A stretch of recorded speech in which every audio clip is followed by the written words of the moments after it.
Our first lecture, it's real, it's us, it's bad, but again, working together, we can solve it. So I'd like to start off with the impacts lecture here to talk about temperature. There are a couple of figures from Mike Dettinger, who's a U.S. Geological Survey scientist, projecting into the future for temperature as well as precipitation. So on the left we have the degrees increase in temperature, and on the bottom, starting in the year 1900, going on to the year 2100, which is where most of the current scientists are projecting to slow down emissions of carbon dioxide. So out of those 23 model runs, here's 2018. Out of the 23, 20 of those 23 were in this range, from about 3 to 6 degrees centigrade. And that equals about 5 to 11 degrees Fahrenheit. That shows a strong consensus for warming up through the future into the year 2100, with a couple of outliers, but most of them are 5 to 11 degrees Fahrenheit. Now let's take a look at the precipitation. 23 model runs of precipitation as well. Again, here's 2018, where we are now. And what we see is most of these model runs are right around the zero mark, about half above and half below, with a couple of outliers in the high precipitation range. But 19 of the 23 landed in the mid-range, right on the zero line. So it's much more difficult to predict what's happening with precipitation as opposed to temperature. And part of that is due to the jet stream, which kind of hits California mid-level, and sometimes it wobbles up and sometimes it wobbles down. But basically, we're getting a lot of different types of precipitation in extreme events like atmospheric rivers and other major flooding and tornado type events. So with respect to precipitation, we have a large uncertainty, as opposed to temperature, which we have a strong consensus for warming at that level. So here's a figure with all these different lines. This is temperature over the last 12,000 years, and each one of those lines is a different temperature record from a different place around the Earth. The black line is the average of all of those other lines going on to the present day, well, close to the present day. In terms of 12,000 years, it's pretty close to the present day, even though it's 2004. So over all this time, humans have evolved, and they've also depended on understanding what the weather is. About 9,000 years ago, humans started developing agriculture, growing crops, and utilizing those for their food intake. About 4,000 years ago, humans started developing cities and aggregations of communities. But through all that time, they pretty much have had a stable temperature regime of about a half a degree above and a half a degree below centigrade. And they could predictably be able to grow crops in those temperature and climate regimes. However, now we're looking at 5 to 11 degrees Fahrenheit, 3 to 6 degrees centigrade, and that's way off the chart. So our projections are way beyond what human societal evolution has encountered.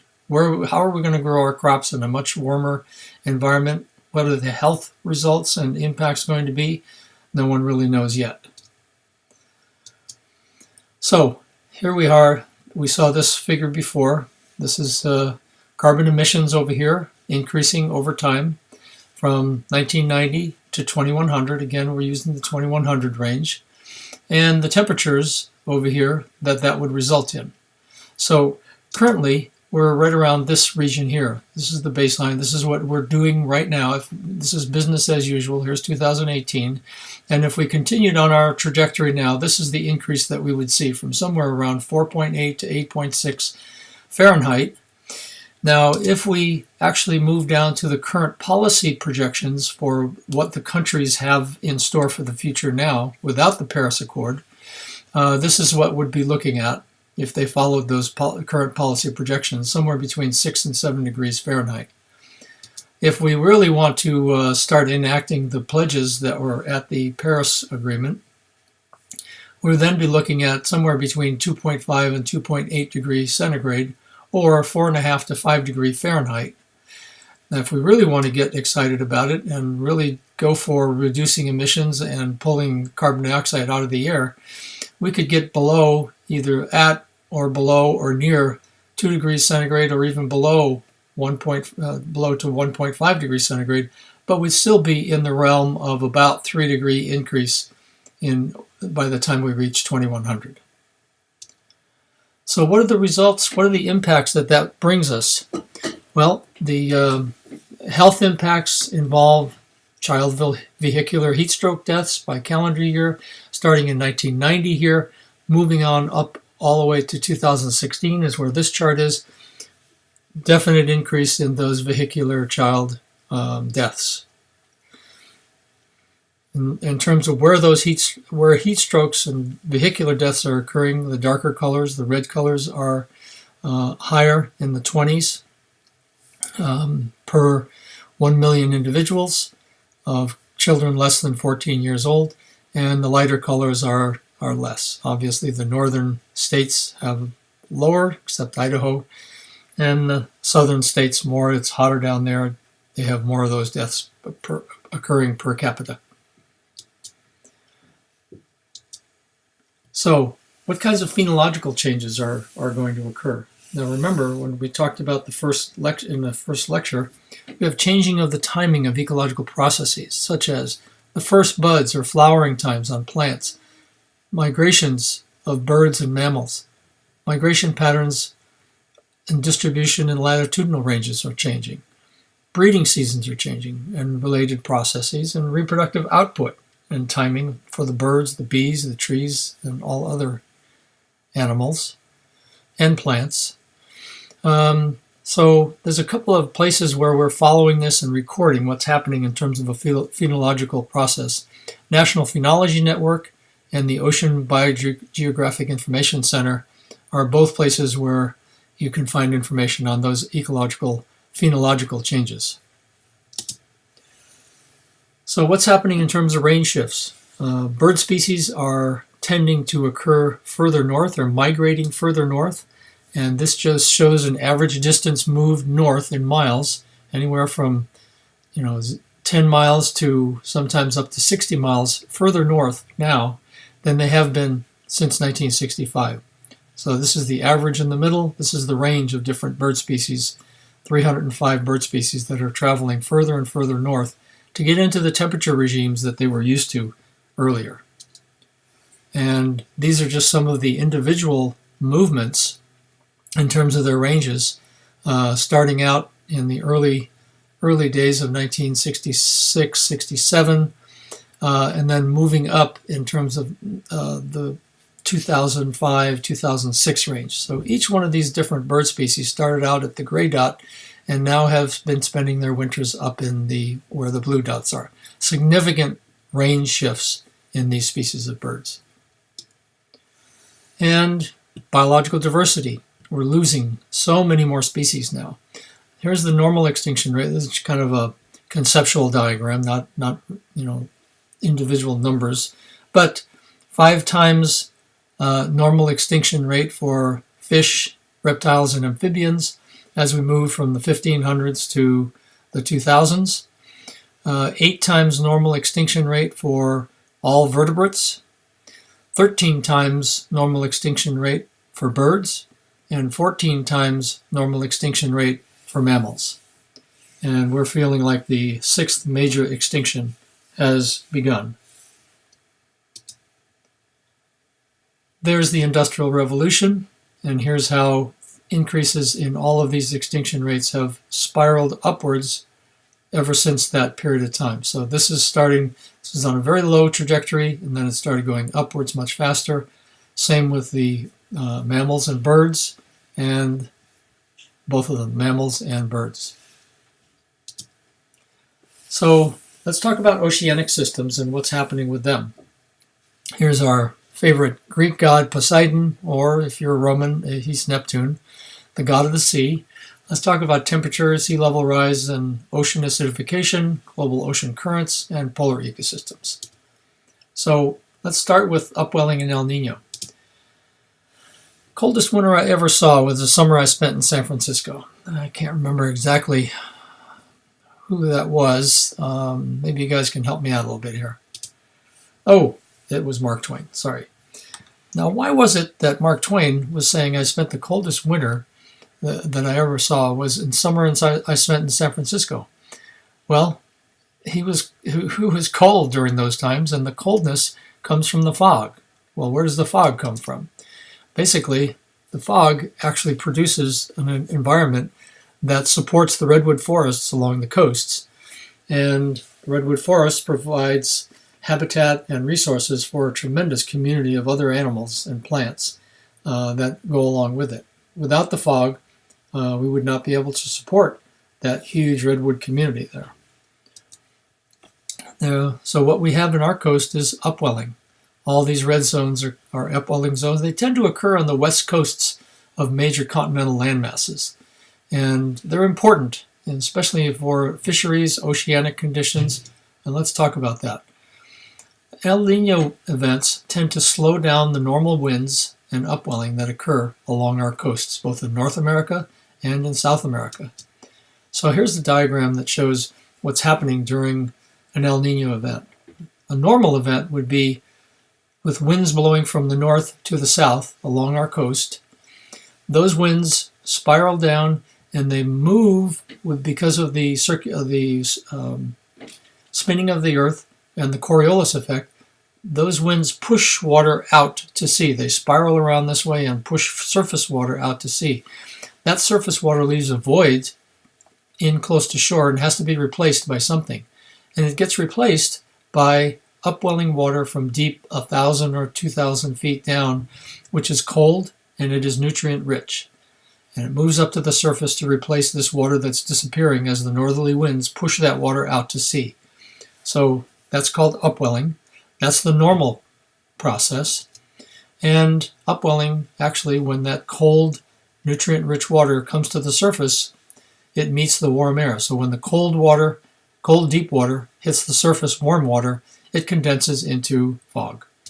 The fog actually is there, and the nutrient-rich water supplies food resources for phytoplankton. These are the microscopic plants in the ocean that actually are food for microscopic animals called zooplankton. Zooplankton are food for small fish, which is food for larger fish, which in turn are food for marine birds and mammals. And that produces a very productive marine community. Extremely productive. This is what drives our fisheries and marine mammals and marine birds all along the coast to reproduce each year when we have normal winds. However, during an El Nino event, all of these processes change because the northerly winds drop down, they cease, and therefore the upwelling that's produced from this wind phenomenon stops. And when the upwelling stops, so does the nutrient-rich water and the phytoplankton and the zooplankton, because they all depend on this nutrient-rich water. And when that happens, we have a crash.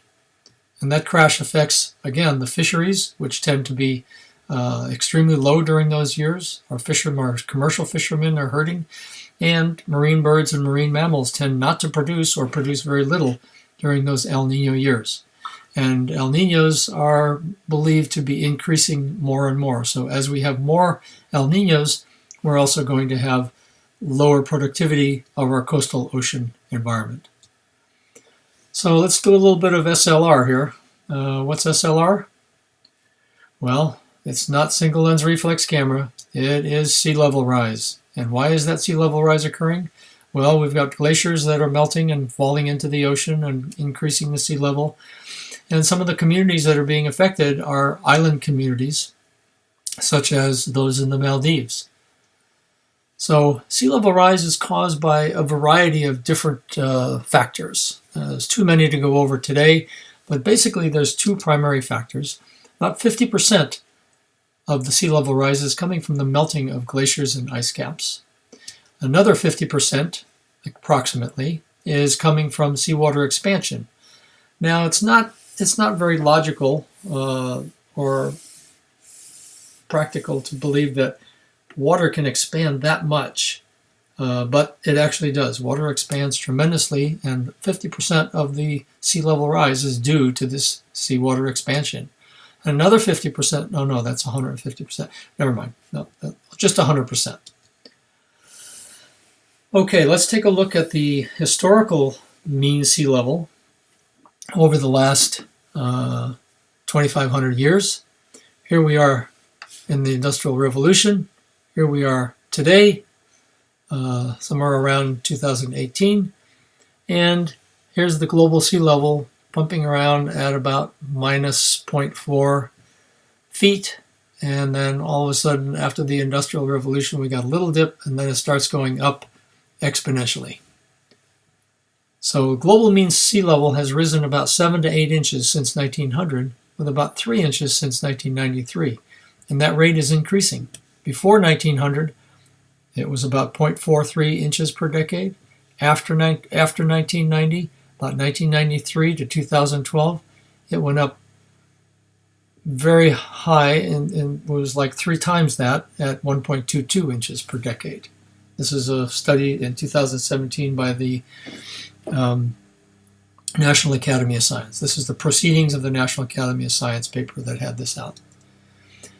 There was another study by the National Research Council in 2012, and they studied Oregon, Washington, and California in terms of especially sea level rise. So here's 3 different conditions. One is the year 2030, and they projected to this report says for California anyway, the sea level rise would be about somewhere around 10 to 25 centimeters above what it is now. For projections to 2050, the orange bar is for California. The projections are up to about 60 centimeters, which is about 2 feet. And for the year 2100, it's ranging up to about 170 centimeters, which is about 5 feet. So by this 2100, we're expecting somewhere about 5 feet increase in sea level. And that's not just a bathtub effect. That increases with the storms as well. They're not just going to sit there. Every storm makes the sea level rise higher and higher on the shore. So National Research Council did a huge amount of work to put these figures together. So we're also going to be experiencing geopolitical migration, extreme weather impacts, monsoons, tornadoes, hurricanes, and associated droughts and induced crop failures. We're going to have war over limited resources, food and water. Sea level rise is going to affect island nations in particular, and I'll talk about that in a minute, and especially the low-lying mainland areas along the shore as well. For example, in Bangladesh, a 3-foot sea level rise would submerge 20% of Bangladesh. So let's take a closer look at some of those. Many of our island nations in the Pacific are living on atolls. Atolls are typically circular islands, circular coral islands that were created when either a mountain has submerged or a volcano has submerged into the ocean, called subsidence, major landmass subsidence into the ocean. And as a mountain or volcano subsides or sinks, corals grow on the edges of it, and because of that, as it gets deeper and deeper, they only can grow on the outsides of that round body, not exactly round, but oblong. And as it goes deeper and deeper, that area expands. So what you end up with is a coral island with corals growing on the outside and a sort of a dead zone in the middle. It's not really dead, but it's deader than out here. And that's called a lagoon. And the lagoon has its own properties, but basically these are different shaped atolls, all formed by the same process. Darwin was the first one to explain how these islands formed. So this is one example in the Indian Ocean in the Maldives of a little overpopulation, I might say, that is going to be in real trouble when we get to the place where sea level rise is overtaking them. And it's starting to overtake them now. Imagine it'll be a little tough to get to the grocery store. Most of these islands are only about 6 feet above sea level right now. And if we're expecting 5 to 7 feet of sea level rise, they're going to be inundated. So they need to figure out what they're going to do. And what are they going to do? They're going to have to move. So here's an example of just a few of the island nations that are already in the process of moving. So we have the Carteret Islands here. Here's Australia. Here's Papua New Guinea up here. The Carteret Island communities, they are about 2,000 in number, and they have already made plans to move their community over to Papua New Guinea, the mainland. Tuvalu has about 10,000 residents, and they've made arrangements with the island of New Zealand. And they're going to move their 10,000 residents down here to get off of Tuvalu because they can already see that they're being inundated with sea level rise. The Kiribati, and that's how it's pronounced, Kiribati Islands have about 100,000 residents. And they have made arrangements already with some of the islands in Fiji, the nation of Fiji, to move and migrate their people down there. Also, there's some Inupiaq Eskimos in Shishmaref, Alaska, that are living right on the shoreline. They're not on an island, they're on the shoreline. However, because the sea ice has been protecting them from heavy wave action, now that the sea ice is melting, that heavy wave action is coming in to inundate their villages, and they're getting destroyed because of the wave action coming in. There's actually 36 tribes up there, villages, that are experiencing the same problem. This is just one of them. And they're all having to migrate or figure out what they're going to do to prevent sea level rise and the associated processes and also melting of the sea ice from destroying their villages. So this is a worldwide problem, especially in the Pacific. Let's come a little closer to home. This is San Francisco Bay. First thing I want you to understand is that the sea level is not the same in all places. Ocean is not a flat surface. For example, there's an 8-foot difference between the ocean up in Puget Sound in Washington versus Southern California. And that is that the area up in Washington is much lower than it is down in California. Let's take a closer look with this little square here at the Bay Area, the San Francisco Bay Area. There's a 4-foot difference between Suisun Bay and South Bay. The South Bay is much higher than Suisun Bay. Same up here. Actually, Puget Sound is much higher than Southern California. But getting back to this, there's about a 4-foot higher sea level up in here than there is down in the south. In here rather than there is up in Suisun Bay, and that's partly because of the way that the tidal waters move in and out of San Francisco Bay and up into San Pablo Bay and Suisun Bay. So this is an area that has much higher sea level than it is in the northern part of the bay. Let's take a look at what's there in that parts of the bay. So here's an aerial photograph. This is 101 moving through to here. Here's San Francisco, the lower part of San Francisco Bay, which we just saw. That's the one that was right here, right down in here. This is where we're looking right now. So we've got Palo Alto up here, 101 down here, the San Francisco Bay up here, and what's going to happen in these areas with a 100-year storm surge? This is where the bay is going to be right here. So I'm going to put it back. This is where the bay is now with a 100-year storm surge. The bay would inundate this entire area with a 50, and that's just without any sea level rise, just with a 100-year storm surge. If we had a 50-centimeter sea level rise on top of the 100-year storm surge, it would be out in this light blue area. If we had a 100-centimeter sea level rise, the sea level would reach out to this yellow area. If we had a 150-centimeter sea level rise, which is what we're projecting, we would be out in this red zone, completely inundating 101, and etc. So let's take a closer look at what's happening down in the Bay Area. What is this? Well, it's Silicon Valley. We've got Intuit, Google, Yahoo, Dell, Cisco, Intel, all these Silicon Valley places that would be inundated by what I just showed you down here. So I need to take a little survey here. How many people have Apple products? Apple iPhone, computer, iPod, iPad. All right, quite a few of you. All right, well, here's what's going to happen. Actually, Apple is down here in Cupertino, so all you folks that have all those Apple products, you're still in good shape. Don't worry. Just keep buying those Apple shares because my son works for Apple, and that's a good thing to do. Okay, OA. Ocean acidification. A risky shell game. Let's take a look at that.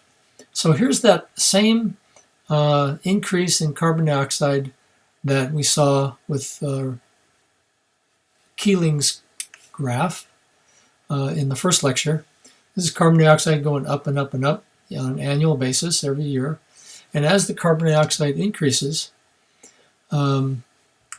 just mentioning, the ocean absorbs about 90% of the Earth's excess heat, and it also causes increases in ocean acidifications. It also absorbs about a quarter of the global carbon emissions. So we have an inverse relationship between atmospheric carbon dioxide and ocean pH. As this carbon dioxide on the surface of the ocean increases and increases, so does, there's the ocean surface. So as the atmospheric carbon dioxide increases, so does the ocean surface carbon dioxide. And as that occurs, we have ocean surface pH going down, and since pH is an inverse scale, decrease increase the acidity. So as the pH goes down, acidity increases. So we have carbon dioxide going up, which increases the ocean surface carbon dioxide, and as that goes up, pH goes down. In other words, higher acidity. And the more acidic the water, the lower the saturation of calcium carbonate in the seawater. And why is that important? Because calcium carbonate is needed by all the organisms in the ocean that have shells, that have to build shells. And what they do is they extract carbonate ions out of the seawater to build their shells. And when carbon dioxide gets in, it strips out the carbonate ions so that those organisms who need the calcium carbonate and carbonate ions to build their shells cannot obtain it because it's already stripped out by the carbon dioxide. So let's take a closer look at how that works.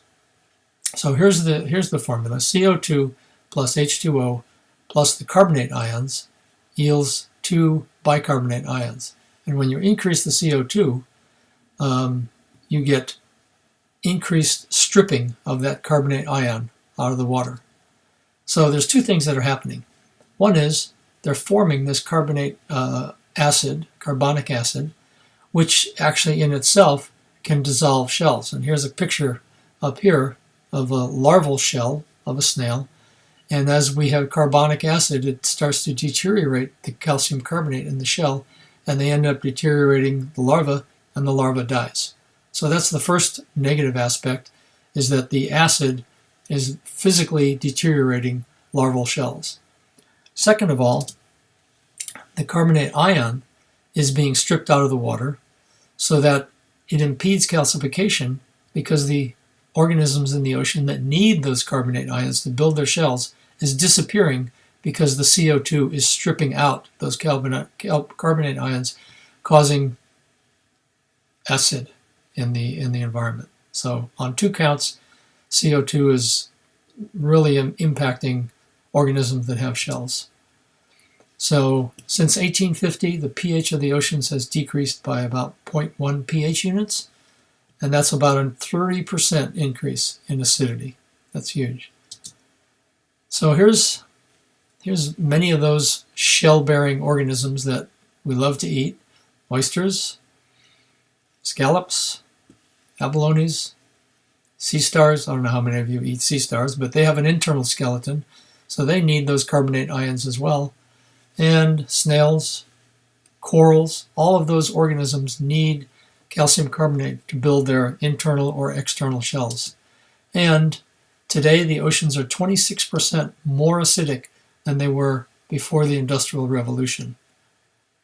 And by the end of this century, it's predicted that the ocean surface will be more acidic than it's been in 400 million years. So this is a study that I did with mussel shells. I did my PhD dissertation on mussel shells. And what happens is, over time, again, that increased CO2 is stripping out those carbonate ions, and it's causing an acid which can then eat away at or prevent the formation of carbonate shells on mussels and snails and abalones and all those things. So these are three different conditions. We looked at modern shells, we looked at archival shells from the 1990s to 2000s, and we looked at midden shells. Middens are garbage dumps from previous Native American tribes, and we were lucky enough to be able to find some middens from coastal Indian village sites that were 1,000 to 2,000 years old. And because of that, we were able to project and measure the actual thickness of these shells in millimeters from 1,000 to 2,000 years ago in the 1990s, or I'm sorry, the 1970s, and then the modern ones here in the 1990s to 2000s. And clearly, these dark lines are the averages, and the ranges are in the open box. So over that 1,000 to 2,000 year period, the total thickness has decreased significantly. The thickness per shell length has decreased significantly, and the thickness per year of age has decreased significantly over time. So showing that, and we looked at all the other factors that we could think of that would be affecting shells that same way, and our conclusion was that this is almost certainly due to increased ocean acidification. This was by Kathy Pfister in 2016. So the Great Barrier Reef is also being affected dramatically, not only by ocean acidification, but by increased temperatures as well. Increased temperature affects the microscopic plants that are in the tissues of the corals, and when they get heated, they can't stay in those tissues anymore, and they are ejected. So you find bleaching and you find death in these corals. This is the same coral head as is over here, before and after the coral bleaching and death has occurred. So about 80% of the Barrier Reef is the longest reef system in the world, and 50%, in 2016, yes, they had an extreme warm water event which caused massive coral bleaching and killed about 50% of all the Great Barrier Reef corals, and now I believe it's up to about 80%. So those places which you might have gone to do some scuba diving are pretty much devastated at this point. And by 2050, 90% of all the Great Barrier Reef corals are projected to be dead. So here's what's happening. Here's these little tiny algae called zooxanthellae, and they are in between the tissues of the corals. They're in the tissues, but they're not inside the cells. And they live in there, and during the day, these plants photosynthesize. They're good plants. They're a type of algae. And when they photosynthesize, just like we learned in the first lecture, they are producing carbohydrates or sugars that give the coral energy to then build those shells, those calcium carbonate shells. So during the day, those tentacles are basically pulled inwards. You don't see very many of the tentacles during the day. However, at night, the zooxanthellae, it's dark, so the zooxanthellae are not photosynthesizing, and the animal part of the coral sticks out the tentacles and captures tiny plankton that are in the water with these little stinging cells called nematocysts. So they have dual function, animal and plant. The animal part catches little tiny plankton animals, and the plant part, the zooxanthellae, collect photons and give the animal more energy to build its skeleton and survive. So 50% of the Great Barrier Reef, again, has died since 2016 heat wave, and more is to come. Let's talk about running amok here. This is the Atlantic Meridional Overturn Circulation, and you've probably heard about this, the ocean conveyor belt. And this is warm water surface flow circulating around Africa like this. Comes up here, and as it gets colder up here, especially from Greenland, that warm water cools and drops down because it's more dense as it cools, drops down here and comes down to the Antarctic, and we have a cool subsurface flow. So let's take a look at where it's originating. Somewhere up in here near Greenland, coming down, and then it drops down along Antarctica, moves up around Australia. This is still the cold water part of it. And then it rises up in here around the Aleutian Islands, gets warm, and continues around and comes up into the Gulf Stream, and then back over to Europe, and then drives down again. So that's the ocean conveyor belt.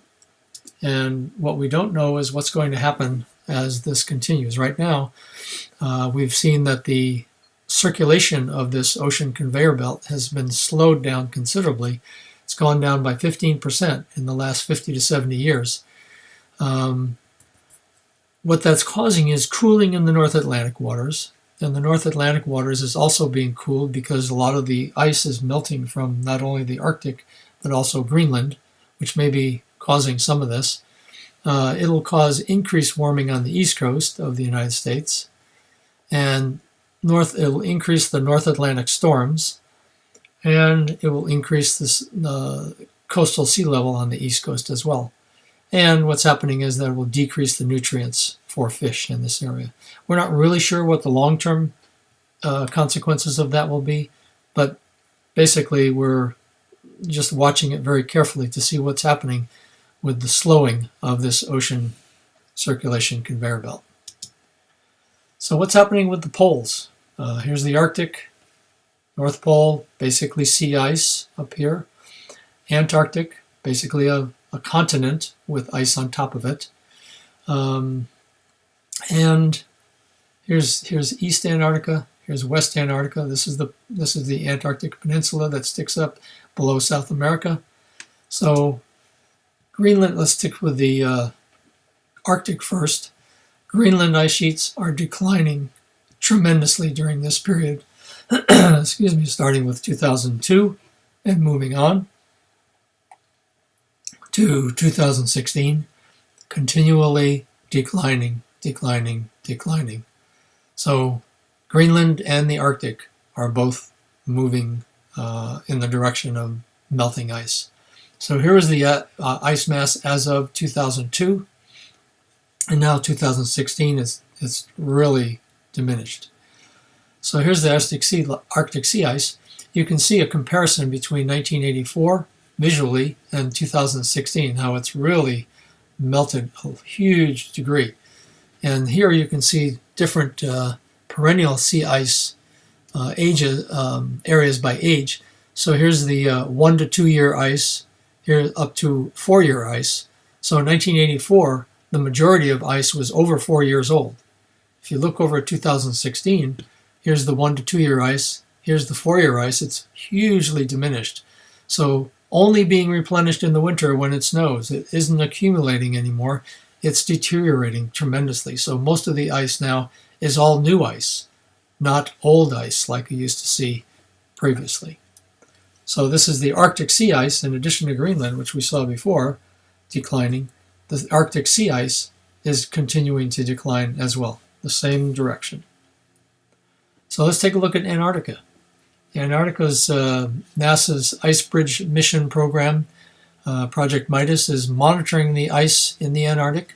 And this is the Antarctic Peninsula here that I just talked to you about in West Antarctica.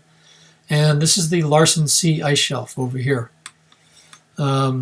There has been a 70 to 100 mile long crack in the Larsen C ice shelf. And that's like 9 to 12% of the Larsen C ice shelf is being exposed by this crack along the shoreline. This is what the crack looks like from the air, and there's been close monitoring of this. So here's what it looked like in 2010, 2014, 16, 17, and in 2017, this is what happened. Watch closely what's happening here. All right, the entire ice shelf, all this broke off on July 12th of last year, 2017. That is basically the size of Wales or the size of Delaware in area. So this entire piece of ice right here, which is on the ocean, it's not on land. This is the land over here. This is the ice. That entire ice is now floating around as an enormous iceberg. Well, that's the Larsen C ice shelf, but before that, the Larsen B ice shelf broke off many years before this, and Larsen A ice shelf also broke off. So we have these massive areas of ice that are breaking up and falling off the main connection to the continent there. So if we look at the major trends, the Arctic sea, this is the sea ice, not land ice. So the Arctic sea ice has been diminishing over that period of time from 1980 to 2017. Antarctic sea ice has actually been increasing up until about last year, or 2016, and then it started plummeting as well. And if we take the data from those two systems, the Arctic and the Antarctic together, the change from 1980 has been a continual downturn, and then the last couple of years it's just dropped off the edge. So all of that sea ice is being dramatically impacted and melting. The Arctic or the Antarctic is very complex, and we still don't know exactly what's happening down there, but there's lots of people working on this. So I was lucky enough to last year to go to the Antarctic, and this is just a shot from South Georgia Island. Massive numbers of penguins. These are king penguins, and there's some adults, and there's what the chicks look like. They're very fluffy, and they undergo a lot of changes during the season. All these penguins are dependent on krill. Like 90% of their food is krill. And this population here, this particular colony, is probably 500,000 to 1 million penguins. And it's just massive, and it's really interesting to see them. And here's the krill. And most of the marine animals are dependent on krill for their main food item. The krill populations have declined about 80% since the 1970s, some of which is due to overfishing, and some of which is due to climate change issues and warming seas down there. And the ice is also home to algae and zooplankton, and that is melting and retreating as well. So just a couple of pictures from the Antarctic. These are Gentoo. This is a Gentoo penguin, rockharper penguin, amazing animals. This is a chinstrap penguins going out to feed on krill. And this is a crab eater, which actually doesn't eat crab. The crab eater crab eater seals eat krill, and the krill have this red pigment in them. So this is not blood. It's just right after a meal of krill that this crab eater seal has consumed. And interestingly, they have a very modified tooth pattern. Here's what their teeth look like. And what they do is they use these teeth and these little knobs to capture the krill. So they take a mouthful in these large aggregations of krill, they squeeze it out with their tongue, and then they capture the krill inside, just like a baleen whale does, to feed on the krill. Fascinating, guys. And here you have a baleen whale, the humpback whale down there, do the same thing. They feed a lot on the krill, and some fish as well, but a lot on krill. So, to conclude, basically, it is real, it is us, it is bad, but again, working together, we can solve it. We're all stewards of this planet, for sure, and be true to your conscience and vote in all local, state, and national elections. That's one of the ways that we're going to improve this situation, to make sure that our elected officials are doing the right thing to preserve our habitats, our oceans, and the planet for not only us, but especially for our kids and future generations. All right? All right, let's take a 15-minute break now. Thanks.